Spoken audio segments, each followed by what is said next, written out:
নমস্কার বন্ধুরা, welcome to share videos. রেমন্ডের শেয়ার আজ প্রায় 65% পড়ে গেছে। শুনে চমকে উঠেছেন তো? চিন্তার কিছু নেই, এটা কোনো নেগেটিভ নিউজ বা ধস কিন্তু নয়, বরং এটি একটি টেকনিক্যাল অ্যাডজাস্টমেন্ট মাত্র। ভিডিওটি শুরু করার আগে একটি ডিসক্লেমার, আমি কিন্তু কোনো সেবি রেজিস্টার পরামর্শদাতা নই। এই ভিডিওটা শুধুমাত্র শিক্ষামূলক এবং তথ্যভিত্তিক উদ্দেশ্যে তৈরি করা হয়েছে। তো চলুন বন্ধুরা, দেরি না করে শুরু করা যাক। রেমন্ডের শেয়ার আজ প্রায় 1565 টাকা থেকে কমে 550 টাকায় ট্রেড করছে।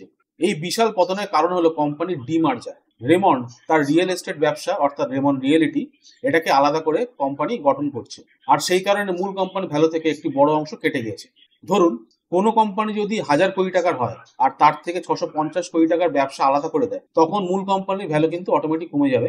এক্স্যাক্টলি সেটাই কিন্তু এখানে হয়েছে। রেমন্ডের শেয়ার আজকের জন্য অ্যাডজাস্টেড প্রাইস দেখানো হয়েছে 525 টাকা, এবং সেটার পর আজ শেয়ারটি 551 টাকায় ট্রেড করছে, মানে প্রায় 5%-এর আপার সার্কিট খেয়েছে কোম্পানি। রেমন্ডের শেয়ার আজ 1040 টাকার মতো অ্যাডজাস্টমেন্ট হয়েছে, তার মানেই হলো ভ্যালু 1040-এর পাশাপাশি। আপনি এখন রেমন্ড লিমিটেডের সঙ্গে রেমন্ড রিয়েলিটিরও শেয়ার পাবেন, তবে সেটা কবে লিস্ট হবে সেটা কিন্তু এখনই বলা যাচ্ছে না।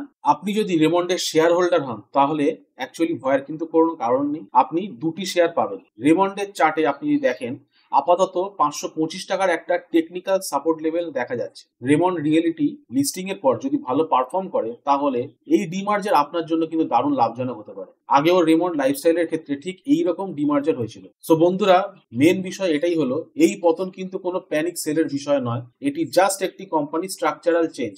যারা জানতেন না তাদের জন্য এই ভিডিও কিন্তু খুব ইম্পর্টেন্ট, আর এরকমই আরো গুরুত্বপূর্ণ ভিডিও পেতে চ্যানেলটিকে সাবস্ক্রাইব করুন, লাইক করুন আর শেয়ার করুন।